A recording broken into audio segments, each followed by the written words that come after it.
So, if you've not listened to our intro episode, basically, we are going to be kind of recapping and discussing different book series. We're starting with Zodiac Academy, which I just saw that they're still releasing books for this series. So, I don't know if we're ever going to finish this. But we are starting with Zodiac Academy, and we're starting with the prequels. So, the very first book that we're going to be recapping is Dark Fae. Our plan right now is to recap 5 chapters each episode. Do you have to cough? Maybe. Okay. 5 chapters every episode, and discussing it. Obviously, there's going to be spoilers, so this is your warning now. And I have comments on Spotify if you guys like to join in on the discussion. And yes, as well as our Instagram, Fairy Library, if you want to DM or respond to any comments like that. Oh, I'm Katie, by the way. I'm Sam.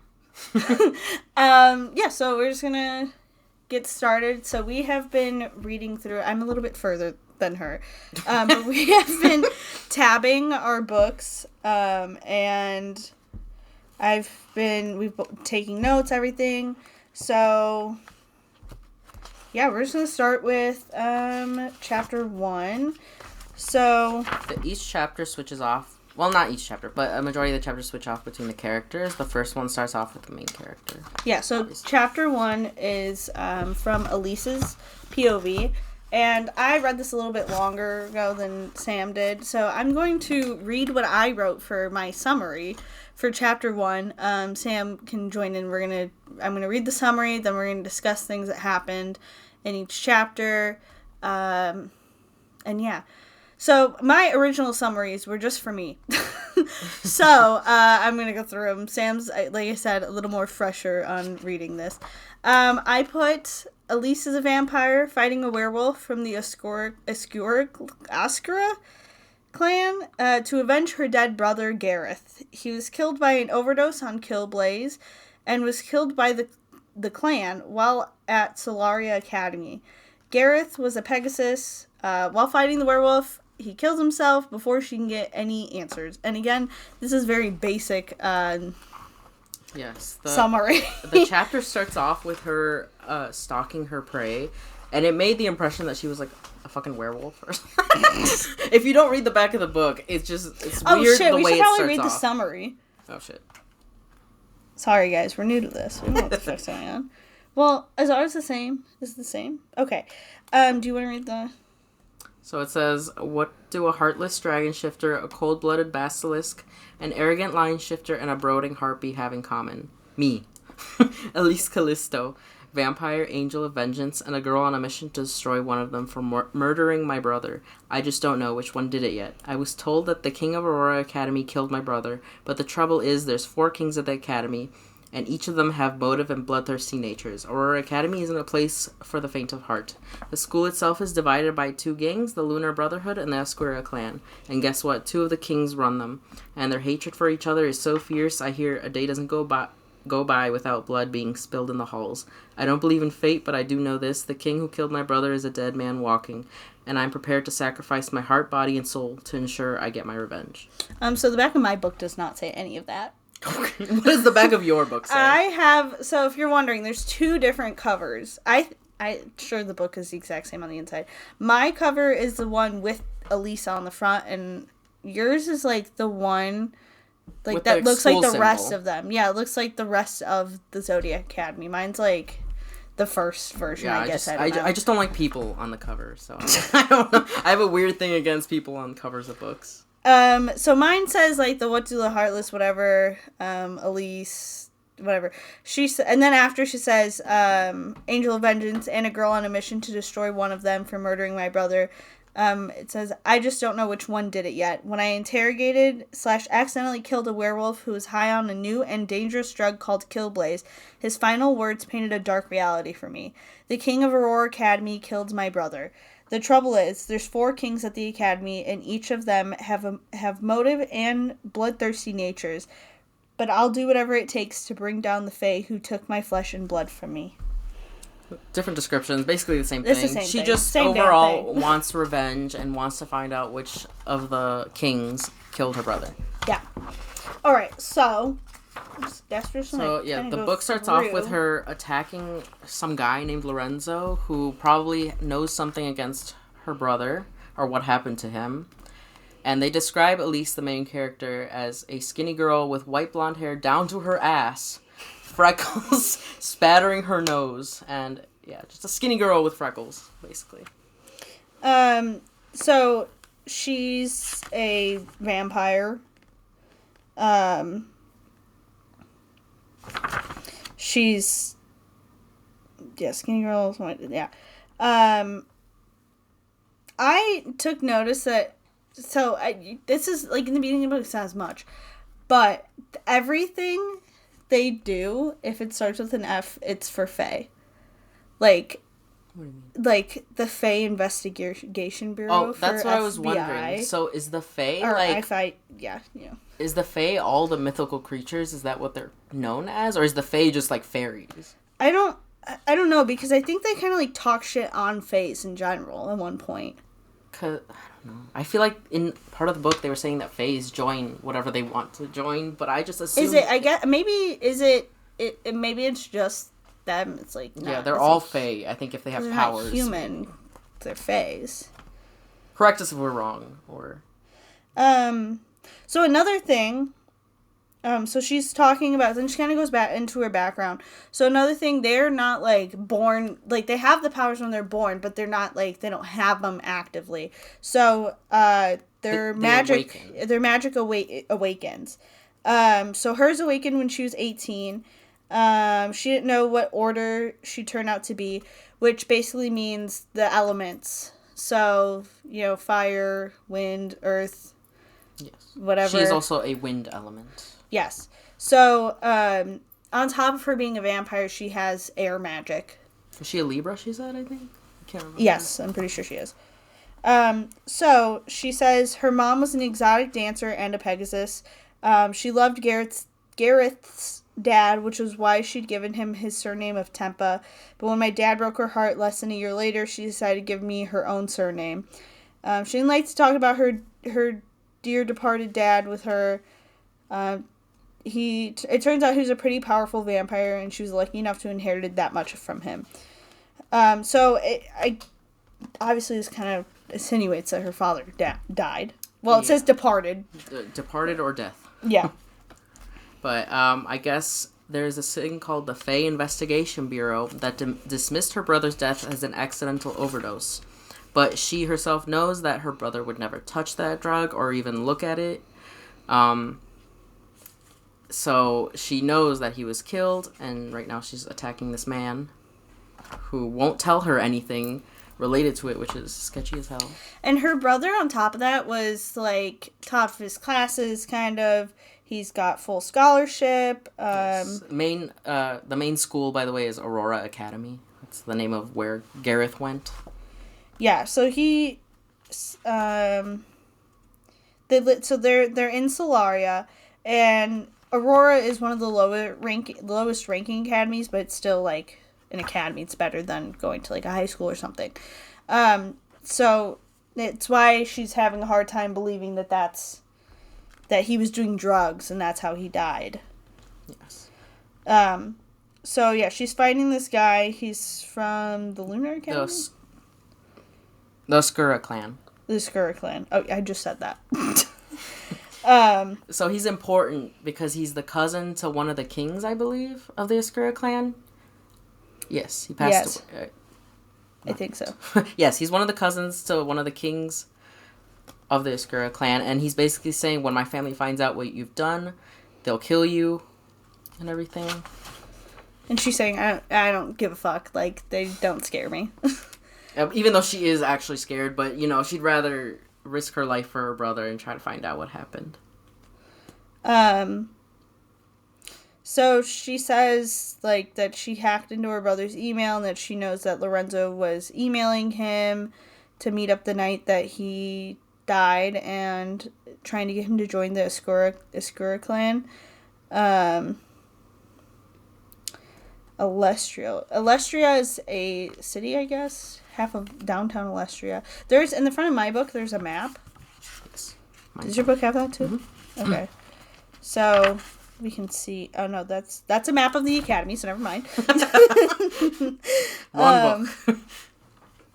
Yeah. Okay, so Fae claimed whatever power they wanted so long as they were strong enough to do so, and gangs had taken most of the power in this forgotten city of Solaria. Yes, and this man that she's fighting, by the way, is on the drug called Killblaze. Don't know what it does, but... I don't know, like, what drug we could even compare that to. I don't even know. It just makes him, like, hyper or something, hyper-aware, and... I have no idea. I think I don't know. Yeah, so she's got these powers, whatever. Would you? The book mentions some cringy parts of them always talking about how, yes, she does have vampire she's speed. Vampire speed. Vampire strength. Fast they mention it multiple times. Fast as fuck, boy. Oh, so the part where she finds out, like, it's a king at the academy is, she's, like, beating the fuck out of him, whatever. And he starts laughing, and he says, he'd kill me worse than you. He's the king of the academy. You can't begin to compare. And, you know, they're fighting still. And, he tells her, like, you're a walk in the park compared to him, with how, like, violent she's being with him. Tell him, like, you're gonna talk, whatever. He is downright refusing to speak to her at all, and then he decides to Is it still recording? Please fucking tell me, bro. Okay. and then he decides to fucking kill himself in her arms, basically. Yeah, so he grabs a fucking ice dagger. Yes, he has water elemental magic, I suppose, and he stabs himself. He would rather kill himself to tell her anything related to her brother, which means his death was very secretive, and they genuinely don't want something to get out. Yeah, like, that's... very suspicious. Mm-hmm. So, Lorenzo's blood could stain my shoes, whatever. So the last sentence in chapter 1 is, look, can't even fucking talk. Looks like I'm transferring to Aurora Academy. So that is the intro. I thought, you know, beginning this book, I don't know, I just didn't... I wasn't expecting a fight start. Right up. Yeah. I'm not gonna lie, it was. I was reading it and I was like, but it definitely hooked you a little bit, yes. So, her vampire speed and her vampire speed, fast as fuck, boy. Alright, so in chapter 2, my summary says, and again, when I first wrote these summaries, just had me in mind reading this, Elise sells her mother's ruby ring. She cuts and dyes her hair so that she's unrecognizable. What the hell did I write? Hacks the school system and enrolls herself so she can find Gareth's killer. She meets Leon, a lion from one of the strongest families. He shows her around the school. So you do the summary part of the book, because I'm not summarizing okay. the chapters. Okay, that's fine. You can go ahead and start talking. Oh, they mentioned, first thing they mention is something called an Elysian mate. Mm-hmm. And basically that means, like, fate has... sealed them. Fate has sealed them. They're supposed to be together. Like in Twilight, when Jacob imprints on her daughter. Imprinted on my daughter? You nicknamed her the Loch Ness Monster? That's basically it's the same thing. It's just they're mated for life. And I feel like they have to keep that connection or else they lose them forever, is what an Elysian mate is. Yeah, it says... Oh, you call it... I don't know why I say Elysian. I don't know. Right. We're just pronouncing things how we think it's pronounced. But 1 minute you're planning your life with the man you love, then the next the constellations align just right, and he finds himself standing under the stars with another woman, his one true love. You only get one chance to solidify that connection with them, or you end up star-crossed forever. So if you don't, like, decide to continue with that connection, you're fucked. You're done for. You're fucked. Single for life. Which is... Oh, so the ruby ring, the reason why they talk about the Elysian mate is because the ruby ring that she's selling is her mother's engagement ring from Gareth's father, but Gareth's father finds his Elysian mate after he had proposed to her. Yes. So that's... And Elise goes on to sell that ring in order to pay for her mother's wellness treatment, which right now I guess her mom isn't doing very well. I'm assuming well, first of all, she's in a lot of debt. We'll get to that later. And I'm just assuming she's not doing good mentally. Her son just died, so reasonably so. So she sells it to pay for her wellness center. She says... And her mom's a stripper. Yeah, but I guess her mom didn't even notice that the ring was gone, but, she sold it because she cares a lot for her and just wants her to get help. Yeah, But hell yeah, she's a stripper. Hell yeah. She do... Yeah. Another thing about Elise. I almost forgot her name for a second. Her brother calls her Ella, but her name's Elise. Yes, her name's Elise. One thing about a vampire is that she can hear their heartbeat, like anybody's heartbeat, so she can tell when somebody's lying, when somebody's coming, when somebody's near, stuff like that. So that's one thing that she uses. Mm-hmm. So she hacks into the system to get into where her brother's school was. Does she take his scholarship, I think? I think so. Or transfers it to herself. Because they don't have money. And she decides to change her entire identity so that way people don't really recognize her. They have different last names. Obviously, they have different fathers. She cuts her hair, dyes it lilac lavender color. And, yeah. Oh, okay. There's also another character. He's very important. Old Sal is the mother's boss. We're going to need to know who Old Sal is later. Okay, right, whatever. I don't have that, but... So Old Sal is the boss at the strip club. Yes. It's a girl, right? A woman? Oh, is Old Sal a woman? I think so, yes. Because they mentioned she's a siren. But she keeps saying she, so I think Old Sal then is maybe a woman. Whatever. But that is important to know, is Old Sal. We need to know who Old Sal is. Yes. So she goes... honestly, it's very quick when she gets to Aurora Academy. I expected more of a build-up, and we get there feel very quick to Aurora now Academy. that I'm looking back at it, she's already in the Aurora Academy in Chapter 2, but... Yeah, 2 pages into Chapter 2, she's there. Yes. Yeah, so she talks about going, it's huge Gothic buildings, ancient stone and towering walls. There's gates, whatever. Typical fairy academy looking. Yeah. She's listening to a heartbeat.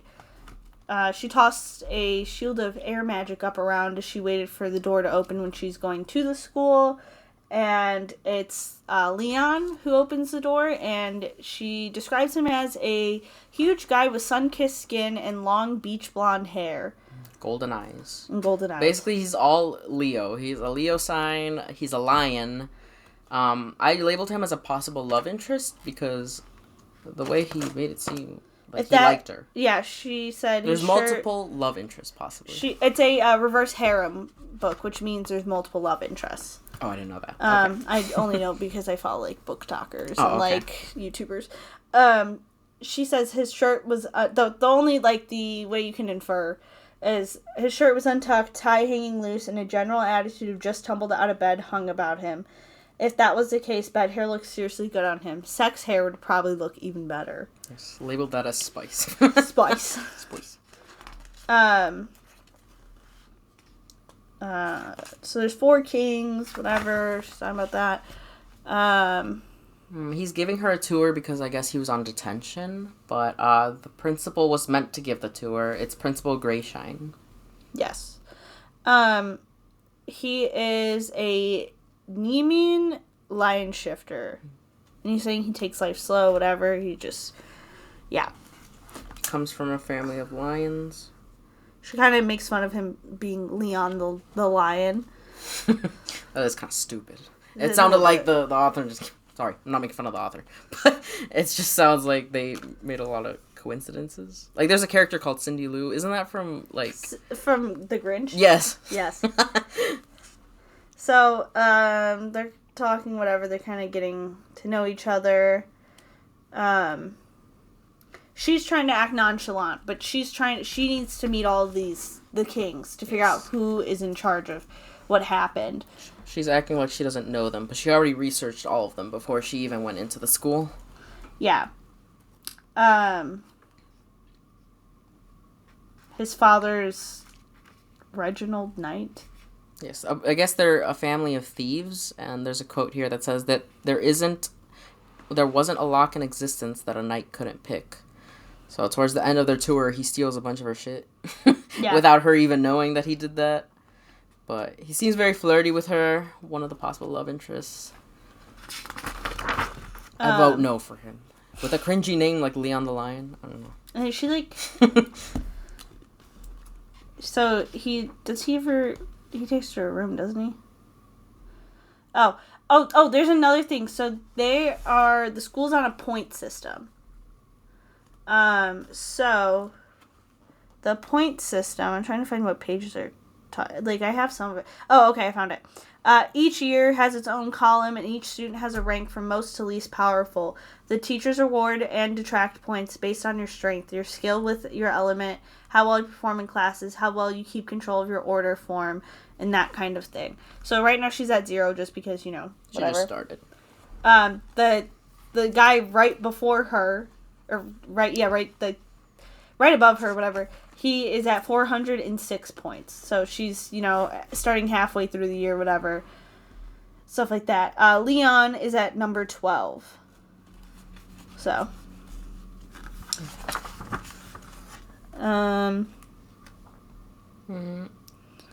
Yes, there's just a ranking system going on, but let's fast forward a little bit. So, every Fae born in Celeria was gifted with the power of element connected to their star sign. So, as a Libra, my magic was air. Yes, she's a Libra. Yes. Some of the more powerful Fae are gifted control over multiple elements because they are linked to constellations too, but she's never met anyone that's strong, at least not yet. He shows her, the courtyard, he's showing her the courtyard, and courtyard is very important because that's, where shit really goes down. How do you know this? Is it just because you've read ahead? No, he's talking about the... Oh, does he say shit goes down? This is the Acrux courtyard where everyone hangs out between classes, Leon said. Ascura clan, he added lazily pointing towards the picnic benches. Lunar Brotherhood, he pointed to the bleachers. And those of us who don't choose to be branded as either sit on Devil's Hill. So you immediately, there's territories. Yes, so, there's gang rivalries. Yeah, there's gang rivalries. The teachers are well aware of that too. There's nothing they can do about it. They know everyone in that school is basically a monster, or some type of fae, I suppose. So, teachers are aware. They don't care. And he says the space between the bleachers and the picnic benches is called No Man's Land. You can hang out there if you want. Just don't wander to either territory unless you're ready to sign up to gang life. Yes.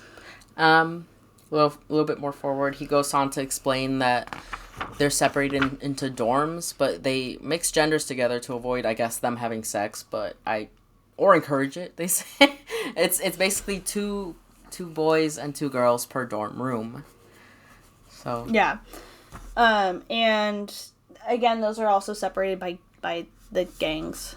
So there's no, being on the same floor. I believe that's mostly the summary, for chapter 2. And then from then on, she just starts her classes. But towards the end of the chapter, I was like, I can't believe they house men and women together. No, for Sounds real. horny. Possibly steamy. They're high schoolers? I don't know. I think they're high schoolers. I think so. Oh yeah, she just turned 18. Her powers awakened or something. Okay, so she's this is college for them. College freshman year. Yeah. All right. Moving on now to chapter 3. This one switches off to Dante's perspective. We'll find out who that is in a little bit. All right, so my summary is Dante is future leader of Ascura clan. Elise is his new roommate. His roommates include Gabriel. I put a dragon question mark because honestly I couldn't remember what he was. I don't think he is. He's a harp. Dante? No, Gabriel. Basilisk? No. No. The harpy. Yeah, he's a harpy. Sorry, I put a dragon. I couldn't remember when I wrote this. Gabriel, a harpy with 2 elements. Lainey, a sphinx. That's The two, okay. Dante wants to smash Elise, so I wrote. Everyone wants to smash Elise. We'll get to that. Elise has to stay in the bunk above his. She acts as if she has absolutely no interest in him. Yes. Starting off strong, very important. Dante is Lorenzo's cousin, which, if you don't remember, Lorenzo is the guy that killed himself in front of Elise that she was trying to get information from, but couldn't. And he is part of the Oscura clan. And he doesn't know that Elise was the one that was fighting with him. They think that he was high as fuck off of this kill blaze, and he just went psycho. Mm-hmm. She killed a whole leader's cousin, which I feel like if that word got out, it would be very bad. Yeah. So she talks about Gabriel a little bit. She says Gabriel doesn't acknowledge her. He's the only fucker in the academy who get away with that. He's the most powerful Fae in this place, and he has 2 elements to his name more than anyone else in this school. Yes, he's a harpy. He's a harpy. And then the other roommate, Lainey, is... Who is she? They said it somewhere around here. She's a sphinx. Sphinx, yes. She reads all the time, and she's a lesbian. I love that. She's a lesbian? Yeah, they said she was a lesbian. Oh, yeah, I remember now. Oh, what the fuck? Oh, this is from Dante. Dante's the dragon. That's where I was getting a dragon from. So Dante's the dragon. I forgot we were reading this in Dante's perspective for a second. Because I was reading this and I was like, when the fuck did she become a dragon? She morphed. But, okay, so here's like a little like taste of like how fucking cringy. I wasn't just any dragon. I was a rare-ass storm dragon. Electricity was my thing, and a live wire was shooting off sparks somewhere in my body right now. Basically, he's getting like... he said, my dick saluted her, and I almost did too. Yes. A rare-ass storm dragon. So Gabriel ignores him. That's not her. Yeah, he can see... Gabriel, the heartbeat, can see into the future or something like that. He has visions. Very powerful. The most powerful in the school, I think. Yeah, he's got 2 elements. He's the only one I think that has 2 elements. But basically he already has the hot shits for her. He's just horny overall. These men are horny. He just wants to do whatever he wants to her. And she's not having any of it. She just wants to get close to them in order to find out what's happening. And she's, like, saying, like, I wouldn't share a room with you, blah, blah, blah, or I wouldn't share a bed with you, whatever. He's just being a cocky, like, whatever. Yes, he described himself as, I was nearly 6.5 foot of stacked muscle, with skin the color of honey and eyes that fucked you before you were even undressed. Girl, what the fuck? And he says, who wouldn't want that? So all these men are super cocky. They just... It makes it very hard to, like, root for any... I mean, I guess technically they're all, in a way, villains. I want a loving man who's also hot, but doesn't say that he is, you know? Lainey, they describe her as 5 feet.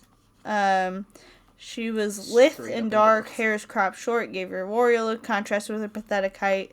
Her limbs were toned, and her face was the sort of pretty that made me chase her for 3 weeks straight when she'd be put in my dorm start of the year, and she was straight up into girls. And another thing was, he said, I promised her one night with me would change her mind. But then she told him that was offensive as shit. Good for her. Good. But yeah, that's pretty much the 3rd chapter overall. It's just right now he's just talking about how much he wants Elise, and some of the questions I had towards the end of the chapter, I was like, who will Elise end up liking more? Will any of them betray her? Obviously, I'm sure, but for now it's just a question. And I was like, and all the men and women seem to be very full of themselves. And he's very jealous of Elise is giving Gabriel kind of some attention and like asking about him and stuff. Yeah, he gets more jealous later on, even when they become lab partners. But... Yeah. Anyways, chapter 4. Unless you had something to add, but... Oh, another thing about Dante is he like has a blanket around his bottom bunk, so he like is in a cave. Oh yeah, he's like made like a DIY cave. All right, chapter 4 is from Gareth's perspective. Surprised me. I didn't think they were gonna show the dead man's perspective. Yeah. But Gareth works at the strip club with his mom. He overhears her talking to the owner about her debt and that she needs to pay them back. Owner suggests that Elise starts working for them. Gareth busts into the office and offers to pay the debt himself while he's away at school and will send 2,000 aura a month. Yes. So it's like their currency. By the way, the name of this strip club is the Sparkling Uranus. I forgot about that. Because that's the only time they say it's called the Sparkling Uranus. I mean, I'm glad they don't mention it again. Also, at the beginning of all of Gareth's chapters, it's kind of got like a countdown. So it's saying 18 months before the Solaroid meteor shower. Counting down his death, I assume. Yes, I'm gonna assume so. If we recapped it, but he is a Pegasus. They both Elise and him work for. Do they just help around the strip club, or they just do the homework there? Well, he works, I think. Oh, yeah. But basically, the mom works there, but she's getting a little bit older, so she has a shit ton of debt. The debt is up to 17,000 auras, which is very big, and she's just getting older. She doesn't get the type of tips that she used to get, and she just doesn't satisfy the big crowds in the same way. Yeah, so they just saying she at least really fills out, and just talking about her objectively disgusting. Strip club owner Old Sal wants the mom to bring Elise to work for the club, which I think is really fucked up. The mom even considered that. No, I was pissed me off because I was like, why are you even hesitating for your own daughter? And at the ripe age of 18. Yeah. She's 17 still, And he says stripping led to private dances, which led to working, which led to whoring, which I absolutely refuse to consider for my sister. Mm-hmm. So I can see why their relationship is so close, because he obviously cares a lot about his younger sister. It made me so mad. I don't understand why the mom, but I guess Old Sal is a siren and was more coercing her, I guess. But it's still fucked up. Her own mom debating it. This is fucked. He's saying, I go to school with some of the richest fuckers in the district. I'll get you your money and then some. And there's, Old Sal says the debt is 17,000 auras. I'll let you pay it in monthly installments, 2,000 a month every month for a year. And, Gareth responds with, that's 24,000. So, he's got to get together 24,000 auras in a year. Yep. And he has no clue how he's gonna do it, but I know he'd find a way for his sister. Yeah. But obviously in a very illegal way. Okay. Anything else we want to discuss on that chapter?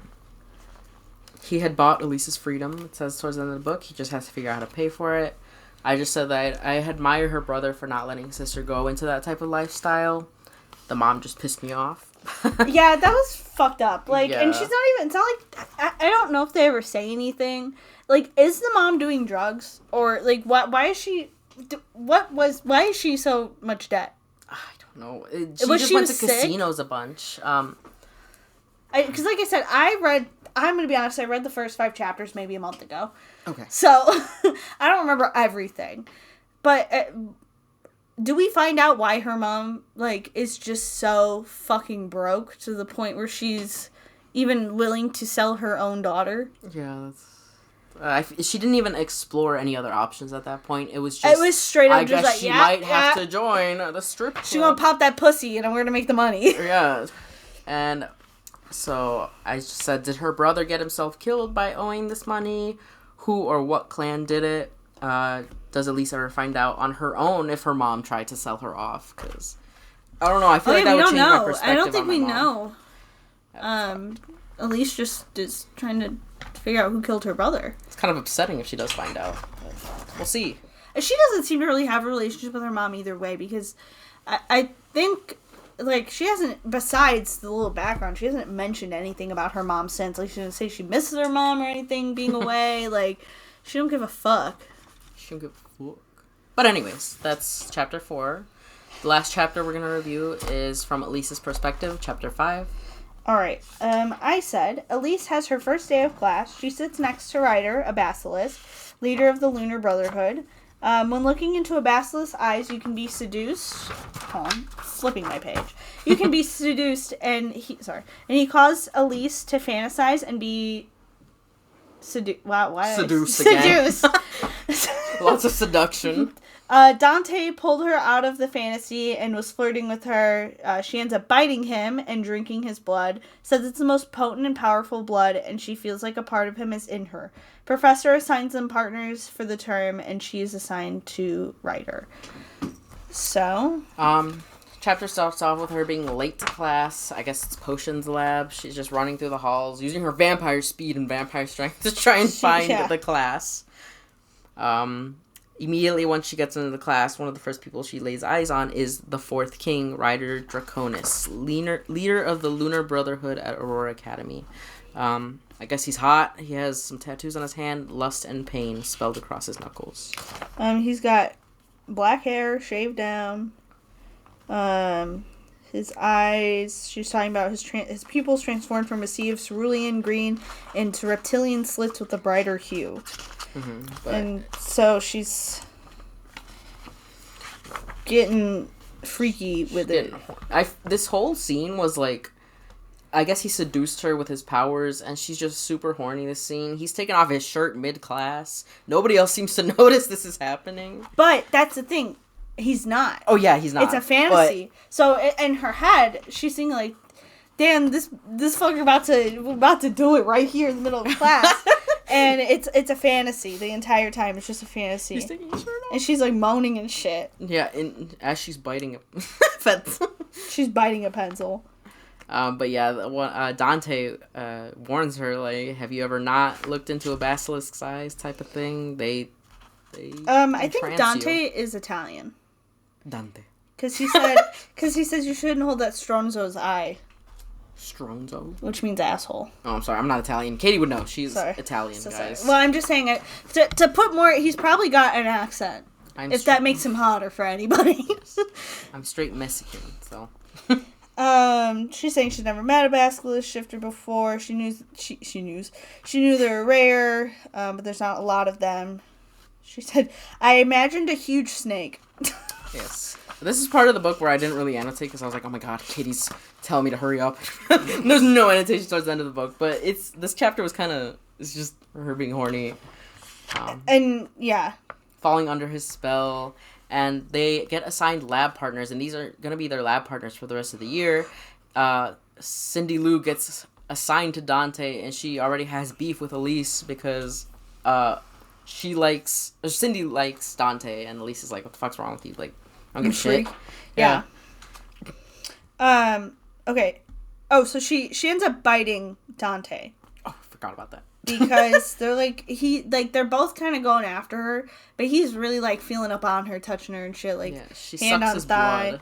She says, my power immobilized his magic and his limbs lost their strength as he fell under my spell. This was the true strength of vampires. Once our venom was in the blood of our prey, no matter how powerful a fae they were beat. Yeah, but he likes this. He's into it. He's leaning into her. He's like, yeah, you bit me, and he won't even let her heal him. Because he just wants to see the fact that he did that to him. Or she did that to him. Yeah, she said he slid his hand around her waist, whatever. And this, like, her magic... okay. When she says my magic store is filled to the brim, I thought of... I don't know if anybody's ever played Sims 3, the fucking... What is it? The expansion pack. The vampire... It's not vampires only. Halloween or something. No, it's, why can't I think of the fucking word? Whatever. It's the expansion pack where they got, like, fairies and witches and shit. It just reminded me of that. Like, she's building up her It's like The Sims to me. But, yeah, she gets assigned to one of the kings. What's his name? She gets assigned to Ryder. Ryder, the hot one. He is the Oscura clan. Mm-hmm. And no, he's not. It is. I just hoped Ryder wouldn't take my cooperation as a declaration of loyalty to the Oscura clan. Oh, shit. Well, because it says I'm not going to be working with any Oscura trash. Wait. No. No Oscura would even work near you, scum. Oh. So Ryder is Lunar Brotherhood, and Dante is Oscura clan. Oh.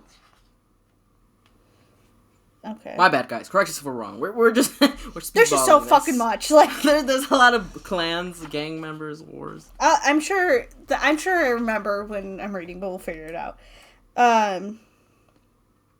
Yeah, and like we said, the teachers don't give a fuck. And they made sure, the professor even says, like, I made sure that none of you, like, I'm aware of your gangs, and none of you are, like, together that shouldn't be together, or whatever the fuck. Dante reached into his bag, taking out polished gold equipment and laying it on the desk. So he's got money, clearly.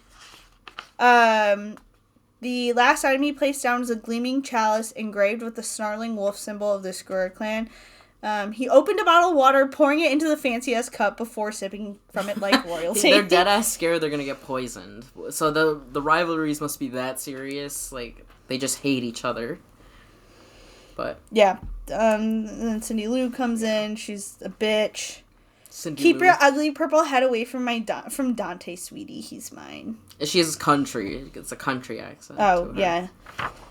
But the chapter just ends with her finding out she's Ryder's partner for the rest of the term, and she's like, shit on a snowflake. Shit on a snowflake. I was just looking at that line. But yeah, so that's about it. The first 5 chapters of this book. I don't have any questions for this chapter. I don't think there's anything else I want to discuss.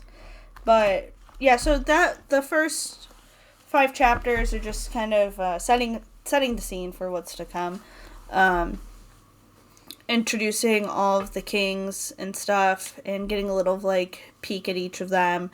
Again, we have Leon, he's the lion shifter. We have Gabriel, he's the harpy with 2 elements. We have Ryder, the basilisk, and then we have Dante, the werewolf. So, yes. I believe that is all for this episode. Yes. We will recap every Friday with the next 5 chapters.